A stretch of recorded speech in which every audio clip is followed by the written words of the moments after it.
I love the Psalms. I love them because of their honesty. Psalms are not just songs of praise and thanksgiving, but there are psalms of hope and psalms of lamenting anger. They are reality set to music. They provide an outlet for the psalmist and the hearers to express themselves, to turn to God in all of their feelings and begin the healing process of writing and singing to the Lord. Music does that. It is why we love our hymns and why during this time of separation, we so desperately miss communal singing. Music soothes, it heals, it helps us process. And I think it is why it is this psalm that caught my attention. I'll admit, though, it wasn't so much the content of the psalm as one word in it. A phrase at the end of the stanza, Selah. The word Selah means to pause or reflect. The word can be found throughout many psalms, not just this one. And scholars aren't exactly sure how the word was used, if it was sung or spoken at the end of a reading, kind of like we use the word amen, or if it was just there to remind the reader to have a moment of silence. In this particular psalm, the placement of Selah reminds the singers, the readers, the hearers to consider the words that were just read. The earth is the Lord's and all that is in it, the world and all who dwell therein. For it is God who founded it upon the seas and made it firm upon the rivers of the deep. Selah. Who is the King of glory? The Lord of hosts. He is the King of glory. Selah. It is this Selah that struck me. And it likely struck me because I am always rushing to get to the next thing. It is difficult for me to pause, and y'all know me too well to know that I often speak too soon before I reflect. I am always trying to stick to the schedule that I have created for myself. But in light of everything else going on, I also find myself rushing to get through the discomfort of anything. And this is not irrational, but there are some things in life that we are just unable to rush, like grief or birthing pains or those awkward teenage years, or that light at Belvedere and Broad where the red light is way too long and the green arrow is way too short. But most recently, there have been other situations that I wish we could just jump to the end. The first of this is the discomfort of having to keep on keeping on with COVID. The continuation of needing to stay in our homes and continue to wear our masks and not being able to travel or plan. The concern of what the future holds for our schools and economy, our work, and our own spiritual well-being. We just want to get through it. We want it to be over. We want to get to the end. The other situation where I just want to jump to the end is the work that we must do around racism. This new awareness of racism in our country. The work of unwrapping ourselves, our country, and our system is hard work, and it's uncomfortable work because it means being willing to make mistakes and learning something new. And ultimately, I just want to rush through it and get to the end and have us all get along and be anti-racist.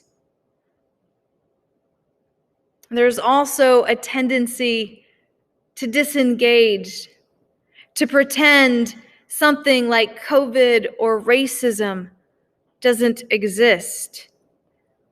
A see no evil, hear no evil, speak no evil scenario.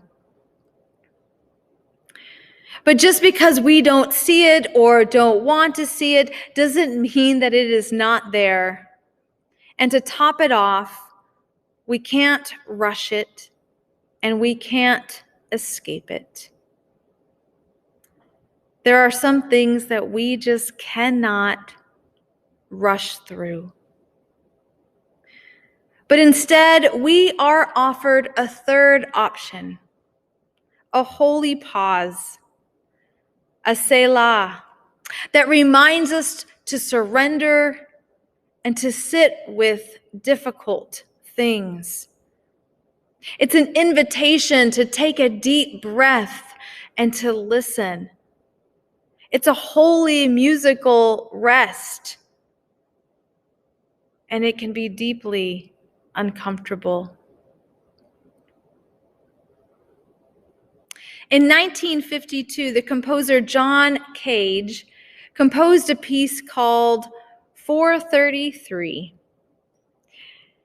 The musical score instructs the performer or performers not to play their musical instruments during the entire duration of the piece for 4 minutes and 33 seconds. And while it is commonly perceived as 4 minutes and 33 seconds of silence, the idea is that the listeners hear the music around them. Cage believed that anything could be considered music, including the ambient noise and the whispers and the movement of the audience. It was deeply uncomfortable as that first audience thought something was wrong. And then they felt deceived because they didn't get to hear a piece of music. Cage is quoted as saying after that first premiere, they missed the point. What they thought was silence because they didn't know how to listen was full of accidental sounds. You could hear the wind stirring outside during the first movement, and during the second movement, raindrops began pattering on the roof. And during the third, the people themselves made all kinds of interesting sounds as they talked and walked out. I am curious how many of us, when we are deeply uncomfortable, move too quickly to walk out. And sometimes that is the best thing to do if our safety is in jeopardy. But if it's not, I know that uncomfortable conversations and discomfort in being challenged and uncomfortable because of something being new to us or different than what we are used to, it is easy for us to leave or move away or separate ourselves or just pray that we can quickly get through it. But what if we chose to participate in a holy pause, in a Selah, in a holy musical rest? What accidental sounds might we hear? Do we know how to pause? Do we know how to listen? And if we know how, are we willing? I pray that each one of us will be present, taking time to pause and reflect in times when we may not want to, but when it is most needed. I pray that we would all create more moments of Selah, that each one of us could take more time to spend with God and reflecting on how the earth is the Lord's and all that is in it.